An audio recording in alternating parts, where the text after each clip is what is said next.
Kiai Haji Bahauddin Nur Salim atau Gus Baha. Beberapa hari yang lalu saya dengarkan ucapan kalimatnya, bahwasanya ulama sepakat tentang keajaiban kata-kata. Jadi tidak ada yang bisa mengalahkan kedahsyatan kalimat kata-kata. Tidak ada yang bisa mengalahkan keajaiban kalimat. Maka falyakul khairan aw liyasmut. Berkatalah yang baik-baik saja, kalau tidak bisa diam. Ada orang yang dengan kata-katanya Allah ridho kepadanya. Ada juga orang yang karena kata-katanya Allah murka kepadanya. Itulah keajaiban kata-kata. Makanya dalam hadis Sahih Bukhari maupun Sahih Muslim ada keterangan begini, innar rajula, atau bahasa lainnya innal abda, sesungguhnya laki-laki atau sesungguhnya ada seorang hamba, la yatakallamu bil kalimah, dia berkata dengan suatu kalimat min ridwanillahi ta'ala, dengan satu kata Allah ridho kepadanya, kata yang diridhoi oleh Allah Ta'ala. Wa innal abda la yatakallamu bil kalimah, ada juga seorang hamba yang berkata dengan satu perkataan min sakhatillahi ta'ala, kata-kata itu masuk dari sebab murkanya Allah Subhanahu wa ta'ala, akhirnya dia masuk neraka. Jadi ada orang gara-gara satu kata bisa masuk surga. Ada orang gara-gara satu kata bisa masuk neraka. Makanya hati-hati dengan kata-kata. Boleh jadi gara-gara perkataan itu kita jadi bahagia dan surga, Allah ridho, dan boleh jadi karena kata yang sebaliknya Allah murka. Makanya ada kejadian seorang ulama yang kasyaf, tembus pandang. Muridnya ngomong, "Syekh, saya ingin kasyaf seperti Anda, tembus pandang terhadap sesuatu yang Allah izinkan untuk dipandang." Akhirnya si murid ini riyadhah, Bu. Riyadhah itu apa ya?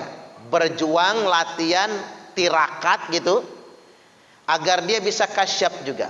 Begitu dia bisa kasyaf, yang pertama kali tembus di pandangan dia gurunya sendiri. Dilihatnya di jidat gurunya ada tulisan calon penghuni neraka jahanam. Kaget dia.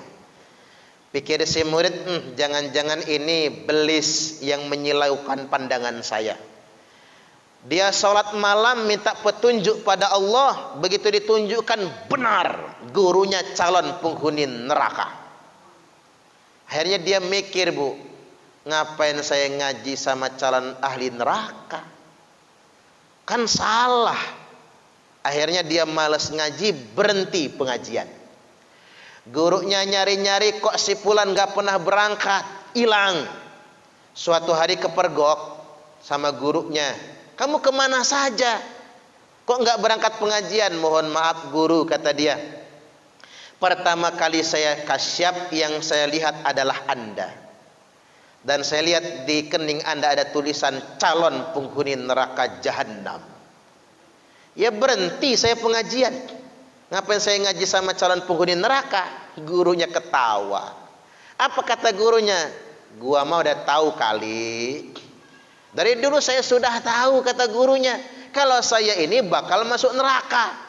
"Loh," kata muridnya, "ngapa guru masih sholat? Ngapa masih puasa? Ngapa masih ngajar? Kalau pasti bakal masuk neraka, mending maksiat sajalah. Ngapain lagi kemudian masih belajar?" Apa kata gurunya? "Tugas saya hanya beramal. Allah yang menentukan surga dan neraka. Tugas saya cuma ngajar. Allah yang tentukan surga dan neraka. Tugas saya cuma beribadah. Allah yang tentukan surga dan neraka. Ya, kalau Allah mau masukkan saya ke neraka gara-gara takdirnya, saya ikhlas. kalau mau dimasukkan neraka gara-gara takdirnya. Pulang murid, malam mimpi bu dapat petunjuk gurunya masuk surga. Subuh-subuh tergopoh-gopoh dia mencari gurunya, ingin kasih kabar, guru. Udah nggak usah ngomong, kata gurunya, gua tahu duluan. Kamu dikasih tahu kan kalau saya bakal masuk surga? Iya guru, ini kabar gembira. Kalau engkau ingin tahu, kata gurunya, Allah baru saja mengubah takdir dalam catatannya. Saya penghuni neraka sebelumnya berubah menjadi penghuni surga. Bukan karena ibadah saya, bukan karena amal saya ngajar kalian, tapi hanya gara kata-kata saya yang kemarin. Tugas saya cuman beramal. Surga dan neraka Allah yang tentukan. Subhanallah. Itulah kekuatan kata-kata bu. Gara-gara kata-kata Allah ridho kepadanya. Kita ini kan nggak tahu nasib kita ini surga apa neraka. Betul nggak bu? Kan jelas dalam hadis sahih disampaikan bahwasanya inna ahadakum la ya'malu bi'amali ahlil jannah. Sesungguhnya ada di antara kalian, kata Nabi, yang perbuatannya, amalnya seumur hidupnya mengerjakan amalan ahli surga. Hatta ma yakunu bainahu wa bainaha illa dhira'un. Sampai-sampai tidak ada jarak antara dirinya dengan surga kecuali tinggal sehasta. Sesaat lagi dia mau masuk surga, fayasbiqu alaihil kitab, takdir mendahuluinya, ketetapan Allah telah mendahulunya. Fayamalu bi'amali ahlin nar fayadkhuluha, lalu dia mengerjakan amalan ahli neraka, lalu dia masuk neraka. Serem banget ya bu. Mudah-mudahan kita nggak masuk golongan ini. Allahumma amin. Seumur hidup loh mengerjakan amalan ahli surga. Tidak ada jarak antara dirinya dengan surga kecuali tinggal sehasta. Sebentar lagi dia mau masuk surga. Sayang, takdir mendahuluinya.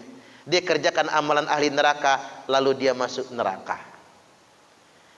Kemudian yang berikutnya kata Nabi, ada juga inna ahadakum, salah seorang di antara kalian la ya'malu bi'amali ahlin nar, yang seumur hidup perbuatannya mengerjakan amalan ahli neraka. Hatta ma yakunu bainahu wa bainaha illa dhira'un, sampai tidak ada jarak antara dirinya dengan neraka kecuali tinggal sehasta. Fayasbiqu alaihil kitab, tapi takdir ketetapan Allah mendahuluinya. Fayamalu bi'amali ahlil jannah, dia mengerjakan amalan ahli surga. Fayadkhuluha, lalu dia mati masuk surga. Ada. Contohnya siapa? Hercules bu. Hercules itu kan sepanjang hidup mengerjakan amalan ahli neraka. Siapa sangka sekarang dia bertaubat kan? Kemudian hijrah, lalu taslim, masuk Islam. Ya mudah-mudahan taubatnya istiqomah. Allahumma amin. Terus ada yang nanya sama saya, Ustadz, ada nggak yang sepanjang hidupnya mengerjakan amalan ahli surga tapi ujungnya masuk neraka? Ada. Ini yang berani saya sebut, yang sudah disebut Nabi bu. Namanya siapa? Dzulkhuwaisirah. Terus siapa lagi? Abdurrahman bin Muljam. Itu duanya itu sepanjang hidupnya mengerjakan amalan ahli surga, tapi masuk neraka. Sampai-sampai apa kata Nabi tentang mereka ini? Kata Nabi, laisa qira'atukum ila qira'atihim bisai'. Bacaan Al-Quran kalian tidak ada apa-apanya dibandingkan dengan bacaan mereka. Wala salatukum ila salatihim bisai'. Salat kalian tidak ada apa-apanya dibandingkan dengan salat mereka.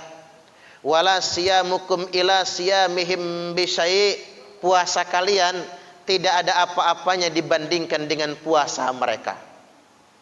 Maksudnya begini bu, bacaan Qur'annya hebat, salatnya hebat, puasanya hebat. Hebatnya salat puasa mereka sampai-sampai kita yang Islam yang biasa-biasa ini minder kalau dibandingkan dengan mereka. Sampai minder kata Nabi.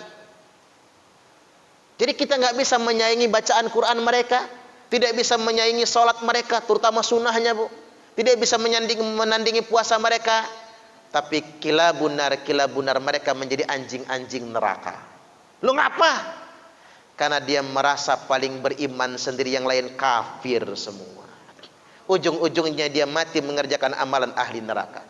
Maka sering saya sampaikan ya, jangan mau bu ikut-ikut pengajian yang dia merasa benar sendiri, yang dia kafir semua. Perasaan nggak ada benernya kalau nggak kelompok dia doang. Ya tinggalkan, mundur teratur. Karena takut yang kayak gitu. Hadis yang saya bacakan tadi, Sahih Bukhari, Muslim semua itu tuh bu, yang sepanjang hidup mengerjakan amalan ahli surga, tapi ujungnya masuk neraka. Artinya begini, soleh solehah bagus, merasa paling soleh solehah jangan. Jadi orang baik itu bagus, merasa paling baik jangan. Jadi orang beriman itu memang wajib lah, tapi merasa paling beriman jangan. Nggak usah yang sangat-sangat sih hidup ini, biasa aja. Lagi ada rezeki sedekah, kan begitu ya bu ya. Bisa umroh, bisa naik haji, alhamdulillah. Jadi gitu saja, tak perlu kemudian ibu-ibu repot nyari mana aliran paling benar, nggak usah bu. Bisa sesat malahan. Manusia tersesat ketika dia sudah merasa paling benar. Tapi manusia itu menemukan jalan yang benar ketika dia merasa banyak dosa. Manusia itu bu, ketika dia merasa banyak dosa, Allah kasih jalan yang benar. Tapi ketika dia sudah merasa paling benar, justru dia akan menjadi orang yang tersesat. Itu kunci dalam hidup. Karena kita ini hamba yang diperintahkan selalu beristighfar untuk mohon ampun kepada Allah Subhanahu wa taala. Jadi ini hikmah pembuka ya. Kita harus matang dalam beragama, jangan kaku. Apalagi ibu-ibu memang sudah matang umurnya ya. Subhanallah. Subhanallah. Maksud saya begini bu, udah tua kaku, nggak enak ngelihatnya. Harus bijaksana kita ini. Yang penting mengucapkan kalimat la ilaha illallah. Baik, sekarang kita masuk ke ngaji fikih.